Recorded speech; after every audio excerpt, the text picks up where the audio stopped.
ვიდეო, რომელსაც დიდი გამოხმაურება მოყვა. მოდი დავამტკიცოთ, რატომ არის ასტროლოგია და ჰოროსკოპი სატანიზმი. სანამ დავიწყებ საუბარს, თხოვნა მექნება მომისმინე ბოლომდე და დასკვნა შემდეგ გამოიტანე. მე არც წმინდანი ვარ და არც ანგელოზი. მეც შენნაირი ადამიანი ვარ, უბრალოდ მიყვარს სიმართლე და სიკეთე და ვერ ვიტან, როცა ადამიანების მოტყუებას ცდილობენ. ასტროლოგები და ზოგადად ბნელი მხარის სხვა წარმომადგენლები გვიმტკიცებენ, რომ მზეს, მთვარეს და ვარსკვლავებს აქვთ ძალა და უნარი, რომ წარმართონ ადამიანთა ქმედებები. მოდი ლოგიკურად ვიმსჯელოთ, არის თუ არა ეს ყველაფერი სიმართლე. ჩვენ ვიცით, რომ ნებისმიერი ადამიანი ჩადის როგორც კეთილ, ასევე ბოროტ საქმეებს. თუ დავუშვებთ, რომ ვარსკვლავების კეთილი და ბოროტი ზეგავლენა ადამიანებზე თავიანთივე ნებით ხორციელდება, მაშინ უნდა დავასკვნათ, რომ ვარსკვლავები ცოცხალი არსებები არიან. გააჩნიათ გონება და თავისი სურვილისამებრ მოძრაობის უნარი. მაგრამ რეალურად ვარსკვლავები უსულო ფიზიკური სხეულებია, რომლებსაც არც გონება აქვთ და არც საკუთარი ნებით მოძრაობენ.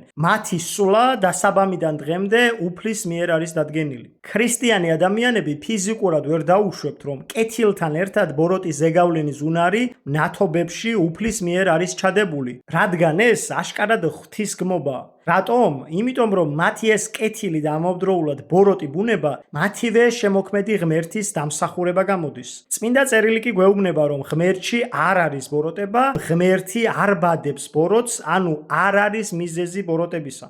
რომ გავყვეთ ლოგიკას, ადამიანი, რომელიც საკუთარი ნებით არ მოქმედებს, არამედ ბედის მიერ არის იძულებული, არც კეთილია და არც ბოროტი. ის არის უბრალოდ დაპროგრამებული რობოტი. შესაბამისად, მას არ აქვს თავისუფალი ნება, რომელიც ყველა ადამიანმა მიიღო უფლისგან. ამავე ლოგიკით, ამ შემთხვევაში ადამიანი არც მის ცოდვებზე აგებს პასუხს. შესაბამისად, ყველა სული უნდა მოხვდეს სამოთხეში, ხომ?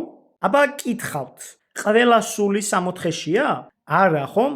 ქრისტიანულად დაცემული ანგელოზები, ანუ დემონები არიან სულიერი უხორცო არსებები, მათ გააჩნიათ სივრცეში უსწრაფესი გადაადგილებისა და მატერიალურ წინაღობებში შეღწევის უნარი. როდესაც ადამიანი ან ზოგადად ნებისმიერი არსება დედამიწის ბარიერს დაძლევს და მის მიღმა აღმოჩნდება, ის უკვე მომავალშია. როცა დაბრუნდება დედამიწაზე, აქ უკვე რამდენიმე წლით შემდგომი დრო დახვდება, ანუ გადავა მომავალში. მარტივი რამეა, თუ კოსმონავტი ერთი დღით გადაკვეთს მზის სისტემის ბარიერს და უკან დაბრუნდება დედამიწაზე, მას დედამიწაზე დახვდება განვლილი 9 დღე. მეცნიერები კი უშედეგოდ ცდილობენ ისეთი ხომალდის აგებას, რომელიც იმოძრავებს სინათლის სიჩქარით და ამ დროით სხვაობას დაძლევს. ანუ რისი თქმა მინდოდა? მარტივად აგიხსნით, დაცემული ანგელოზები, რომლებიც არიან შეფარული უცხოპლანეტელები, სინათლის სიჩქარით მოძრავი ხომალდით ან უხომალდოდ გადაადგილდებიან ამ ჩაკეტილ სამყაროში და წვდომა აქვთ ზოგიერთ მოვლენაზე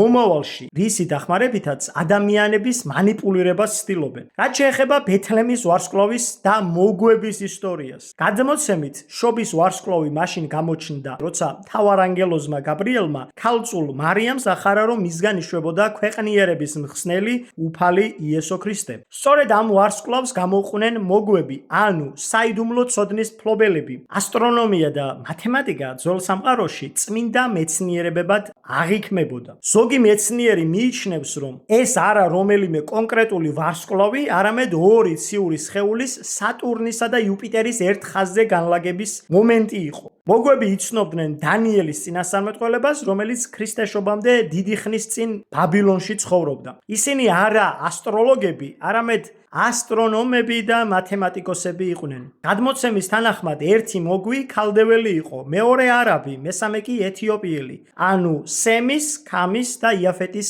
ხაზებიდან თითო წარმომადგენელი. მათი სახელებია გასპარი, მელქიორი და ბალთაზარი. ახალშობილი მაცხოვრის თაყვანისცემიდან 3 ათწლეულზე მცირე ხნის შემდეგ მოგვები მოინათლნენ მოციქული თომას მიერ და თავად გახდნენ ქრისტიანობის მქადაგებელნი. მათი წმინდა ნაწილები მესამე საუკუნეში აღმოაჩინეს და ამჟამად გერმანიაში, კიოლნის ტაძარში ინახება. გენეტიკური ტესტირების შემდეგ ერთ-ერთ მათგანს ქართული გენეტიკური კოდი G ამოუვიდა და სამწუხაროდ ეს ყველაფერი არის გასაიდუმლოებული.